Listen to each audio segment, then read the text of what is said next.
يا أيها الذين آمنوا لا تأكلوا أموالكم بينكم بالباطل إلا أن تكون تجارة عن تراض منكم ولا تقتلوا أنفسكم إن الله كان بكم رحيما ولا تموتن إلا وأنتم مسلمون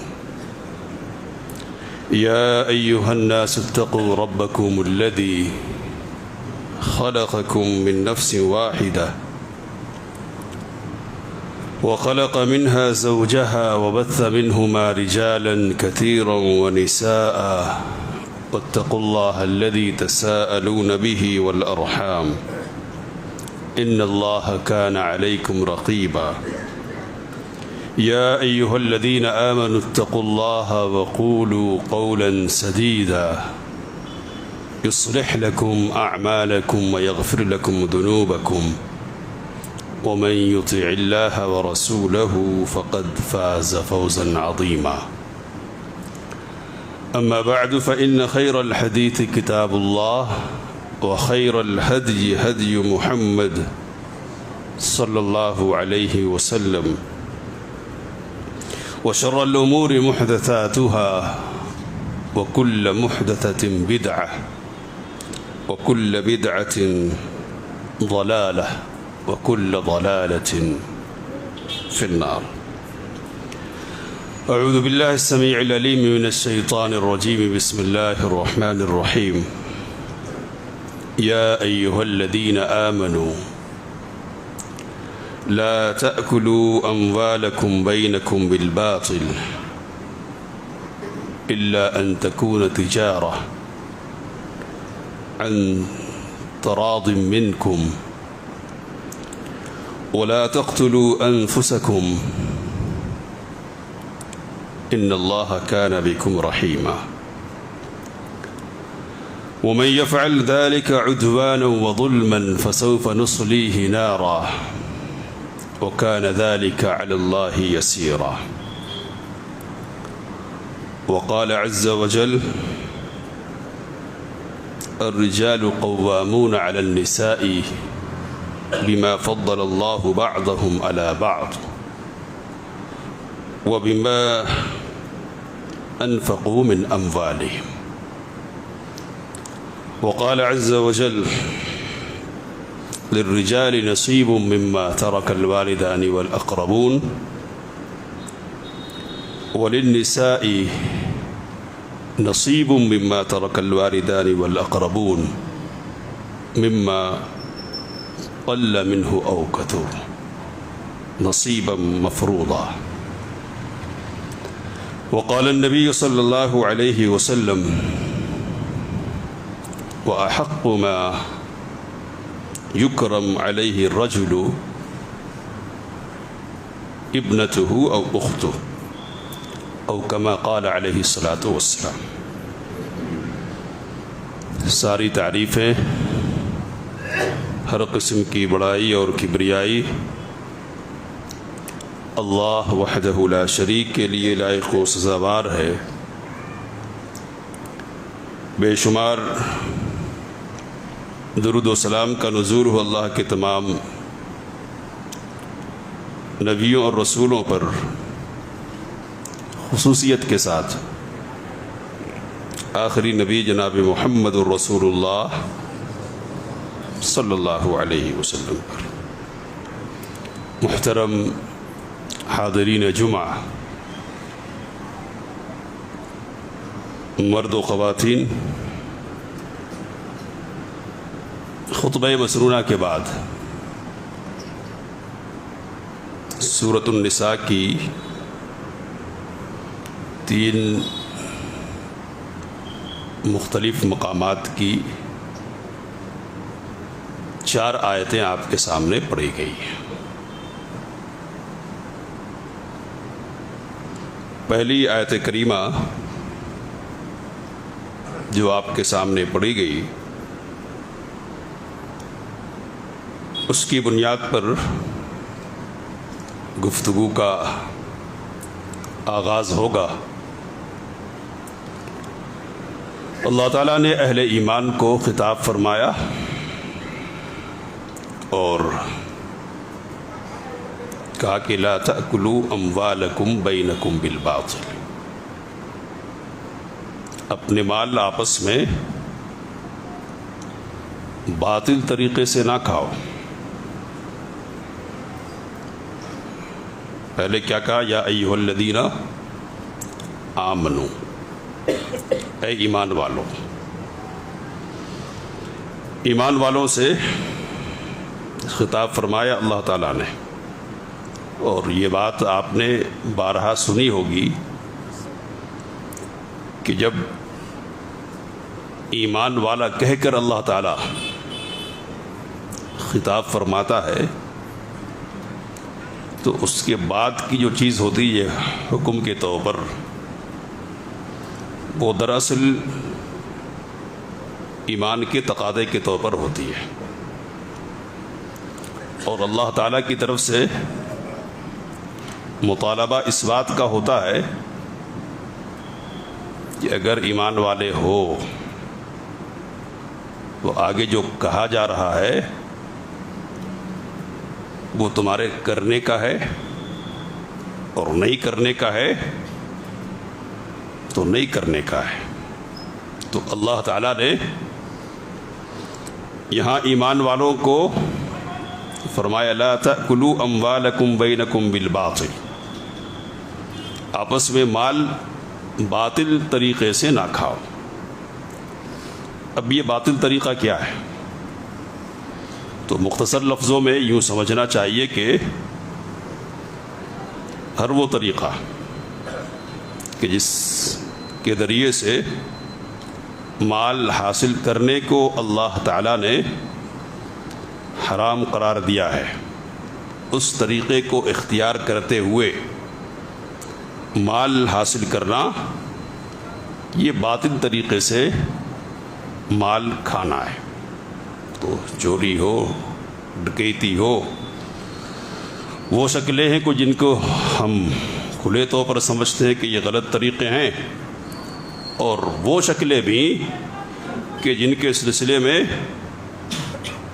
ہمارا دھن واضح نہیں ہے کہ غلط کر رہے ہیں یا صحیح کر رہے ہیں۔ تو سارے طریقے جو غلط ہیں شریعت کی نگاہ میں وہ سب باطل طریقے ہیں، اور جن راستوں سے بھی ظلم اور زیادتی کی بنیاد پر مال حاصل کرنے کی صورت نکلتی ہے وہ سارے راستے اس میں داخل ہیں۔ اللہ نے کہا کہ مال حاصل کرنے کا صحیح راستہ کیا ہے؟ جو کہا الا ان تکون تجارہ، اللہ کی تجارت، تو کاروبار کرو آپس میں، اور پھر یہ کاروبار بھی کیسا ہونا چاہیے؟ تو کہا ان تراض منکم، تمہاری طرف سے آپسی رضامندی کی بنیاد پر ہونا چاہیے۔ ایسا نہیں ہو کہ زبردستی کسی کا مال لے لیا اور قیمت تھما دینی کاروبار کر رہے، تو ایسا نہیں ہے، دونوں فریق کی رضامندی آپس میں ہونی چاہیے۔ تو باطل طریقے پر مال نہیں کھانا ہے، تجارت کے ذریعے سے مال ایک دوسرے کا لے سکتے، اور تجارت میں بھی باہمی رضامندی ضروری ہے۔ اور آگے اللہ تعالیٰ نے کہا وَلَا تَقْتُلُوا أَنفُسَكُمْ، اپنے آپ کو قتل نہ کرو، ہلاک نہ کرو، ان اللہ کان بکم رحیما، بلا شبہ اللہ تعالیٰ تم پر بڑا مہربان ہے، مہربان۔ تو یہ جو مہربانی ہے رب کی، اسی مہربانی کی وجہ سے اس نے باطل سارے راستوں کو تمہارے لیے حرام کر دیا ہے۔ غلط راستوں کو اپناؤ گے تو یہ کیا ہے؟ یہ اپنے آپ کو قتل کرنا ہے۔ آیت کی جو 3 تفسیریں کی گئی ان میں سے ایک تفسیر، پہلی تفسیر کہ باطل طریقے پر مال نہ کھاؤ، اگر کھاؤ گے تو پھر کیا ہوگا؟ ہلاکت میں پڑ جاؤ گے، ہلاکت میں۔ تو جتنے راستے باطل کے ہیں، باطل ذرائع سے مال حاصل کرنے کے، سب کا نتیجہ ایک ہی سامنے آنے والا ہے وہ کیا ہے؟ تو سماج اور معاشرے کی تباہی اور بربادی. وقتی طور پر آتے دکھنے کا منظر ہوتا ہے، لیکن یہ منظر اپنے ساتھ بربادیوں کے بہت سارے مناظر اپنے ساتھ لاتے ہیں. تو بربادی کے راستے اختیار نہ کرو، اپنے آپ کو ہلاکت میں نہ ڈالو. اور کہا آگے وَمَن يَفْعَلْ ذَلِكَ عُدْوَانًا وَظُلْمًا، جو ایسا کرے زیادتی کرتے ہوئے اور ظلم کرتے ہوئے، فَسَوْفَ نُصْلِيهِ نَارًا، ہم اس کو جہنم میں، آگ میں ڈالیں گے. وَكَانَ ذَلِكَ عَلَى اللَّهِ يَسِيرًا، اور اللہ پر یہ آسان ہے، کوئی مشکل نہیں ہے. تو شاہ عبد القادر دہلوی رحمہ اللہ ہیں، انہوں نے اس کی تفسیر میں لکھا کہ اللہ پر آسان کہنے کا مطلب کیا ہے؟ تو کہا کہ ایمان والوں سے خطاب ہے نا، اور ان کو جنت میں، جہنم میں ڈالنے کی بات ہو رہی ہے. اگر باطل طریقے پر مال کھائیں گے تو ایمان کی بنیاد پر اس دھوکے میں نہیں ہونا چاہیے کہ نہیں ہم تو ایمان والے، اور ایمان والے جب ہیں تو ہم کہاں جائیں گے؟ جہنم میں.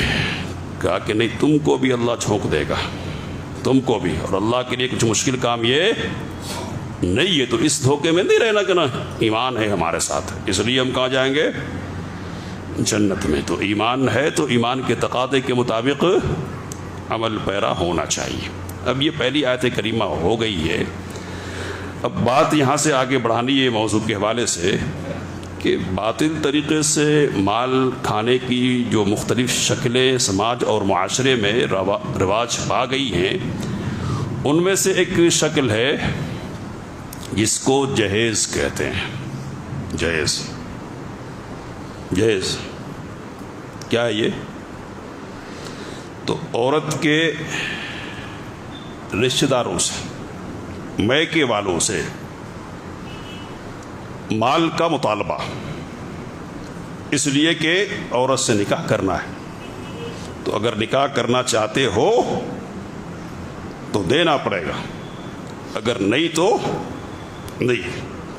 تو یہ جہیز ہے جو ہمارے یہاں سنگین مصیبت کی شکل اختیار کر گیا ہے.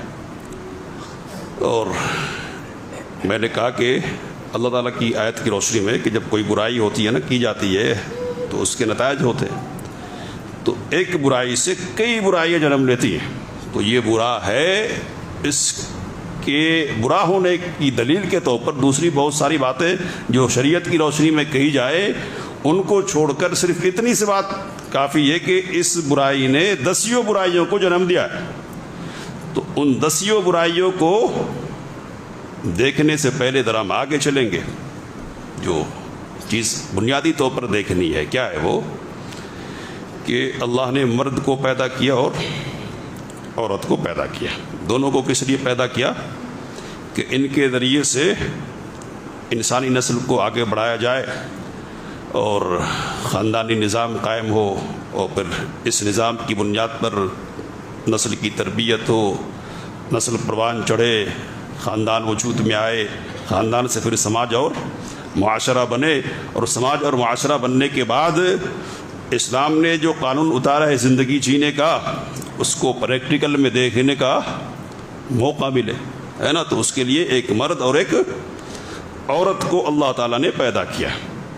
تو اب یہ جو مرد اور عورت ہیں دونوں آپس میں جڑتے ہیں. اب یہ جو جڑنے کا عمل ہے اس سے پہلے، جڑنے کے عمل سے پہلے اور جڑنے کے عمل کے بعد، سمجھنے کی کوشش کریے میں کیا کہہ رہا ہوں. جڑنے سے پہلے اور جڑنے کے بعد دونوں موقعوں پر ایسی کوئی چیز نہیں ہے کہ جس کی بنیاد پر مالی کسی قسم کی بھی ذمہ داری عورت پر عائد ہوتی ہو. سمجھ رہے بات؟ نکاح سے پہلے بھی نہیں جڑنا اور نکاح کے بعد بھی نہیں. کوئی موقع ایسا نہیں ہے کہ جس میں شریعت نے کسی بھی مرحلے میں، کسی بھی معاملے میں ایک عورت کو اس بات کا مکلف کیا ہو کہ آپ کو یہاں مال خرچ کرنا ہے؟ نہیں ہے ہی نہیں. مرد ہے نا. تو اس کی اللہ تعالیٰ نے دو وجوہات بیان کیے تھے. نگراں ہے، سردار ہے، قوام ہے، منتظم ہے، اور جو کچھ بھی آدمی اپنے آپ کو سمجھتا ہے وہ ہے. تو کیوں ہے وہ؟ تو کہا بما فضل اللہ بعضهم علی بعض. اللہ نے آپس میں ایک دوسرے پر فضیلت دی ہے تخلیقی اعتبار سے. تو مرد کو جسمانی اعتبار سے، ذہنی اعتبار سے قوت اور مضبوطی اللہ تعالیٰ نے دی ہے. اس مضبوطی اور قوت کی بنیاد پر مرد کا یہ حق بنتا ہے کہ وہ کیا بنے؟ قوام بنے، سردار، حاکم بنے. یہ پہلی وجہ ہے. اور دوسری وجہ کیا ہے؟ وَبِمَا أَنفَقُوا مِنْ أَمْوَالِهِمْ. اور اس وجہ سے مرد قوام ہے کہ وہ مال خرچ کرتا ہے. مال خرچ کرتا ہے. تو مال خرچ کرنے کی بنیاد پر آدمی مرد بنتا ہے، خرچ کرنے کی بنیاد پر. اب وہ سماج اور معاشرہ کہ جس نے اپنی مردانگی کھو دی ہو، بات لمبی چوڑی کرنے کا موقع نہیں ہوتا اس لیے موٹی بات کہہ رہا ہوں. وہ سماج اور وہ معاشرہ جس نے قوامیت کی بنیاد اپنے ہاتھ سے ہلا دی ہو، اور جو دینے کے لیے پیدا کیا گیا تھا وہ لینے کا خوگر ہو جائے، تو وہ سماج اور معاشرہ ترقی کیسے کر سکتا ہے؟ اور اس میں خیر اور بھلائی کی باتیں کہاں سے ہو سکتی ہے جب زندگی جو پہلی اکائی ہے، جس کو خاندان کی اکائی کہتے ہیں، اس کا آغاز کرنے سے پہلے ہی شریعت کی خلاف ورزی ہوتی ہے اور آدمی اپنی حیثیت بھلا دیتا ہے. تو پہلی اکائی پر غلطی جب ہوگی تو آگے دین اور شریعت پر عمل کہاں سے آئے گا؟ کدھر سے آئے گا؟ ہم کیسے توقع کریں گے کہ نہیں اس خاندان میں کیا ہے؟ دینداری ہے، اس خاندان میں شریعت پر عمل آوری ہے. کیسے؟ تو جس نے یہاں گڑبڑ کر دیا ہے وہ آگے اور کیا عمل کر سکتا ہے؟ تو قوامیت تو ہلا دینے کی بات ادھر سے آ گئی ہے. میرے بھائیوں، میرے بزرگوں، بات موٹی اور سیدھی ہے کہ مرد ذمہ دار ہے خرچ کرنے کا، نکاح سے پہلے بھی اور نکاح کے بعد بھی. زندگی کے ہر مرحلے میں خرچ کرنے کی ذمہ داری مرد کی ہے. یہ لینے کے لیے نہیں پیدا کیا گیا، یہ دینے کے لیے پیدا کیا گیا ہے. یہ اپنے اوپر خرچ کروانے کے لیے پیدا نہیں کیا گیا ہے، بلکہ یہ خرچ دوسرے پر کرنے کے لیے پیدا کیا گیا ہے.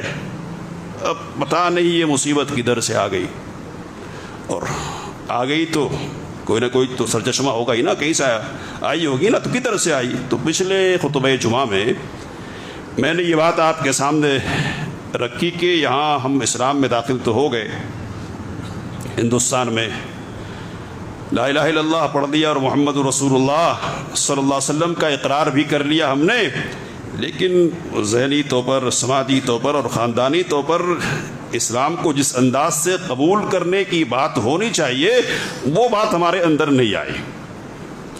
تو نام بدل لیا ہے نا، عبداللہ رکھ لیا فلاں کی جگہ پر، اور عبد الرحمن رکھ لیا فلاں کی جگہ پر. لیکن وہ جو کام تھے نا سماجی اعتبار سے کرنے کے پہلے وہی کرتے رہے. اور یہ کہنا چاہیے کہ جو جہیز ہے اور آگے پیچھے بہت سارے مسائل، تو ایک بڑا نمایاں عنوان ہے، اور اس عنوان سے پاک ہوتے بہت سارے لوگ، پاک ہوتے، لیکن دوسرے خفیہ کیا ہے؟ خفیہ راز سے بہت سارے. ہم ایک طرف کا رونا رو رہے ہیں. پچھلے ہفتے ہم یہ بات کہہ چکے کہ رونا صرف ایک طرف کا نہیں ہے نا، خفیہ راستے بہت سارے، لیکن یہ نمایاں عنوان ہے جہیز کا. خفیہ راستے اور بھی دوسرے بہت سارے. تو یہ جو نمایاں عنوان ہے، دوسرے جتنے عناوین ہیں نا، یہ سارے عناوین سراسر ہندوستانی ہے. کیا کہیں گے؟ ہندوستانی. وہ جو زمانی جاہلیت ہے نا، اس پر ہم نفری کرتے ہیں، کہتے کہ بہت برا دور تھا اور عرب کے لوگ، مکے کے لوگ بہت گئے گزرے دور سے گزر رہے تھے، ان میں ساری برائیاں تھی، ساری برائیاں. اس حوالے سے مطالعہ کیا جائے نا تو ایسا محسوس ہوتا ہے کہ ان کے یہاں یہ برائی تو نہیں تھی کم از کم. ایک دوسری برائی کا ذکر کریں گے ہم انشاءاللہ. یہ برائی نہیں تھی کیا نکاح کرنا ہے کسی لڑکی کو تو اس کے باپ کو، اس کے بھائی کو، اور اس سے آگے بڑھ کر اب کیا ہو رہا ہے، اجتماعی نکاح کروا رہے لوگ. اجتماعی نکاح کروا رہے، کیا کر رہے ہیں، جہیز دے رہے ہے نا. تو باپ سے نہیں لے سکتے تو کس سے لے رہے ہیں، سماجی سے لے. تو اس لیے سماج کا ذکر کر رہا ہوں میں. تو سماج سے لینے یا بھائی سے لینے یا باپ سے لینے کا کوئی تصور وہاں نہیں تھا. اگر کوئی تصور ہوتا وہاں تو نبی اکرم صلی اللہ علیہ وسلم کی طرف سے ہاں میں ٹھیک ہے لے سکتے، یا نہ میں نہیں غلط ہے نہیں لے سکتے. کچھ تو ہونا چاہیے تھا نا، کوئی نمونہ. ہاں کا نمونہ چاہیے، نہ کا نمونہ چاہیے، کوئی نمونہ تو ہونا چاہیے تھا نا. کوئی نمونہ نہیں ہے. اور عملاً نکاح تو ہوئے نا نبی اکرم صلی اللہ علیہ وسلم کے دور میں، یا نہیں ہوئے نا. تو خود نبی اکرم صلی اللہ علیہ وسلم نے بہت سارے نکاح کیے. تو نبی اکرم صلی اللہ علیہ وسلم کا جو پہلا نکاح ہے جس کی پوری تفصیل ہم کو دیکھنے کو مل سکتی ہے، وہ کون سا نکاح ہے؟ تو وہ سیدہ عائشہ رضی اللہ تعالی عنہا سے آپ کا نکاح ہے. نکاح تو پہلے ہو گیا تھا مکے میں، لیکن رخصتی ہو رہی ہے. تو رخصتی کے موقع پر نبی اکرم صلی اللہ علیہ وسلم گئے. کیسے گئے وہ آپ پڑھیں گے.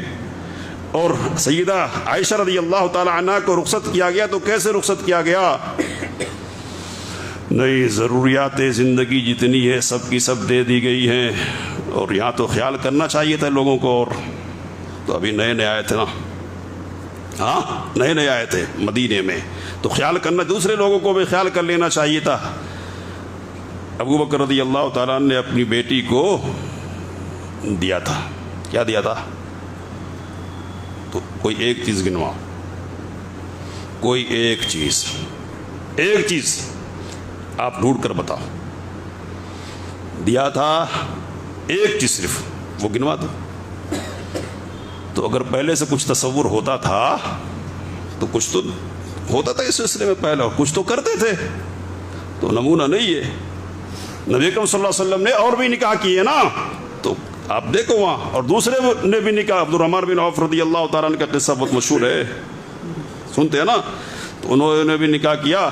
تو انہوں نے ذکر کیا نبی اکرم صلی اللہ علیہ وسلم سے کہ اللہ کے رسول صلی اللہ علیہ وسلم میں نے نکاح کیا ہے، اور گٹلی کے برابر کیا ہے؟ سونے کے عوض. تو آپ کو کیا ملا ہے؟ آپ کو کیا ملا؟ تو ذمہ داری ادھر والوں کی ہے ہی نہیں. تو اس لیے نبی کریم صلی اللہ علیہ وسلم نے یہ سن لیا کہ گٹھلی کے برابر سونے پر نکاح مہر کے طور پر دے دیا. پھر کیا کہا؟ جو ذمہ داری اور ہے ایک مالی، اس کا ذکر کیا. کیا کہا؟ کہ اولم ولو بشات، ولیمہ کرو گرچہ ایک بکری کے ذریعے سے ہو. ادھر سے کیا ملا پوچھا؟ تو دینے لینے کا کوئی مسئلہ تھا ہی نہیں. تو پوچھنے کی بات کی طرف سے آئے گی. کوئی ایک نمونہ آپ دکھا دو. لے دے کے ایک بات ہے. تو جب جرائم پسند ذہن بن جاتا ہے نا، جرم پسند، اور جرم کو جب ہم بطور حقیقت قبول کر لیتے ہیں اور نفس ہمارا اتنا موٹا ہو جاتا ہے کہ کسی جرم کو چھوڑنے کے لیے تیار نہیں ہوتا، ہم اس کو کچھ بھی نام دے دیں.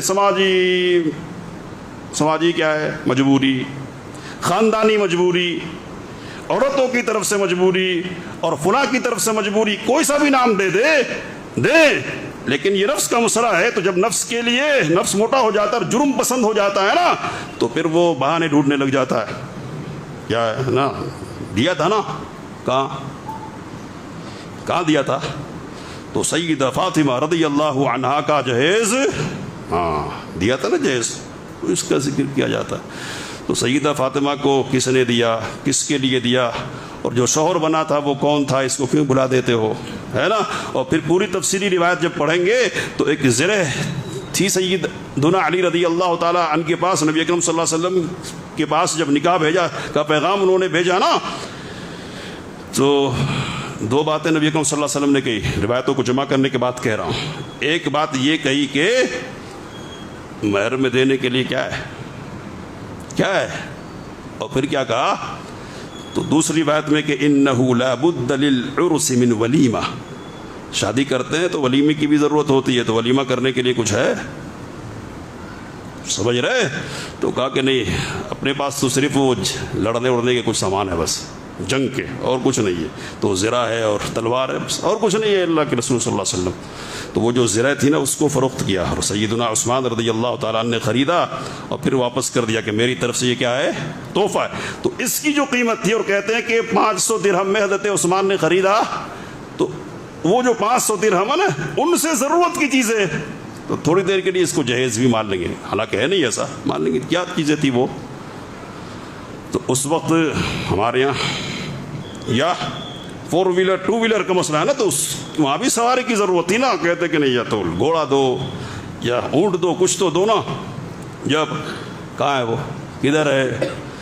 تو بات لمبی کرنے کا موقع نہیں ہے، سیدھی سادھی بات یہ کہ ایمان والے اگر ہو، یا ایھا الذین آمنوا کی بنیاد پر کہہ رہا ہوں، ٹھیک ہے، یا ایھا الذین آمنوا اس بنیاد پہ، اور دوسرا اگر مرد ہو، الرجال قوامون علی النساء بما فضل اللہ بعضهم علی بعض وبما انفقوا، دو نسبتیں اگر ہیں، اور یہ نسبت پکی ہے، اگر مومن ہونے کی نسبت اور مرد ہونے کی نسبت، تو ذہن میں یہاں مسجد میں بیٹھ کر، اللہ کے گھر میں بیٹھ کر یہ طے کر لو کہ آئندہ اب اس قسم کی حرکت سے توبہ کر لیں گے۔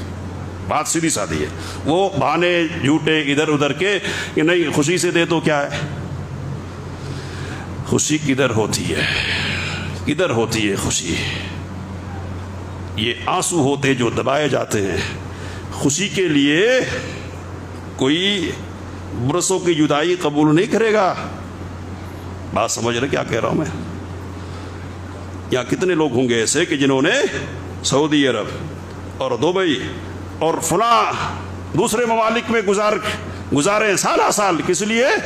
تو بنیادی جو فکر ہے وہ کیا ہے، نہیں لڑکیاں ہیں نا، اور دوسری بھی ہے وجوہات، لیکن موقع نہیں، میں صرف اس موضوع کے حوالے سے گفتگو کر رہا ہوں۔ تو ان کی تو شادی کرنی ہے تو کیا کرنا ہے؟ یہ جو بے غیرت ہے نا اور ایمان کے حوالے سے بے ایمان لوگ ہیں نا، یہ تو رکھیں گے کتنا دے رہے ہیں، سونا کتنا ڈال رہے ہیں، بیکاریوں کا یہ انداز تو ہوگا ہی نا۔ تو اب کدھر سے کہہ دو کہ خوشی ہے یہ جو بیوی سے دور رہ کے زندگی گزاری گئی ہے، بچوں سے دور رہ کر زندگی گزاری گئی ہے، یہ خوشی کے لیے کیسی خوشی ہے؟ یہ کیسی، کتنی مصیبتیں۔ تو 2002 میں اس موضوع پر میں نے لکھا تھا، تو 2002 کی بات ہے کہ 1 لاکھ شہر حیدرآباد میں 1 لاکھ لڑکیاں ایسی ہیں جو 30 سال کی عمر سے آگے بڑھ گئی ہے، اب تو اس سے کئی گنا کا معاملہ ہوگا، نہیں نکاح ہو رہا، پھر کیا ہوگی، خودکشی ہوگی، پھر کیا ہوگا، تو اس سے پہلے ہی ہوگا۔ مشینوں کے ذریعے سے اگر معلوم کر لیا گیا کہ بیٹی ہونے والی ہے نا، تو کیا کریں گے؟ نہیں، آگے مصیبت جھیلنے سے بچ کی بجائے بہتر یہ کہ ابھی اسقاط کروا دیا جائے، تو یہ بھی ہوتا ہے۔ تو جاہلیت کی بہت ساری خرابیاں اس خرابی کی بنیاد پر، تو مسلمان اگر ہم ہیں، ہم کو توبہ کرنا چاہیے، اور یہ بات یاد رکھنا چاہیے کہ خوشی والے بھی جرم میں ویسے ہی شریک ہوں گے جیسے مجبوری والے شریک ہیں، اور کوئی خوشی نہیں ہوتی ہے، تو خوشی کے لیے جہاں دینے کا موقع ہے وہ ایک موقع ہے، بات صرف 5 منٹ ہے، اور 5 منٹ بھی آپ سے زائد ہی ہے لینے کے۔ کیا ہے؟ تو ادھر تو سسرال والوں کا ظلم ہو گیا جہیز کے نام پر، اور دوسری طرف کیا، میکے والوں کا ظلم کیا ہے؟ اللہ تعالیٰ نے کہا للرجال نصیب مما ترک الوالدان والاقربون، مردوں کے لیے حصہ ہے اس مال میں جو والدین اور رشتہ دار چھوڑ کر جائیں، وللنساء نصیب مما ترک الوالدان والاقربون، اور عورتوں کے لیے بھی حصہ ہے اس مال میں جو والدین اور رشتہ دار چھوڑ کر جائیں، کہا مما قل منہ او کثر، زیادہ چھوڑ کر جائیں یا تھوڑا چھوڑ کر جائیں۔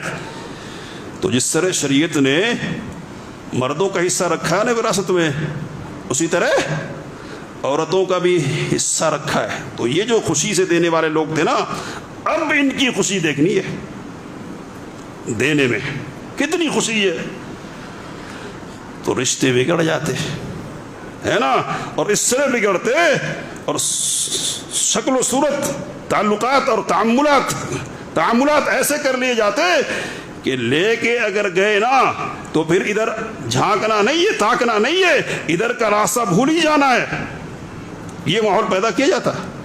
سمجھ رہے کیا کہہ رہا ہوں؟ تو میراث دینے کی چیز ہے، جو دینے کی چیز ہے، اگر واقعتاً دینے میں خوشی ہو رہی ہے نا تو اب پتہ چلے گا کہ کتنے خوش ہوتے ہیں یہ دے کر۔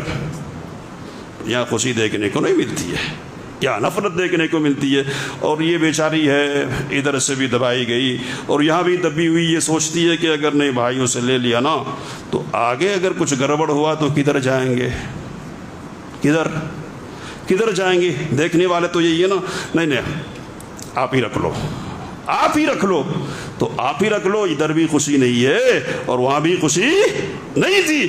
تو کئی مصیبتیں ہیں جو ہمارے یہاں ہیں، اب ساری مصیبتوں پر گفتگو نہیں کی جا سکتی، تو یہاں بھی ایمان کا تقاضا یاد رکھیے اور مردانگی کا تقاضا یاد رکھیے۔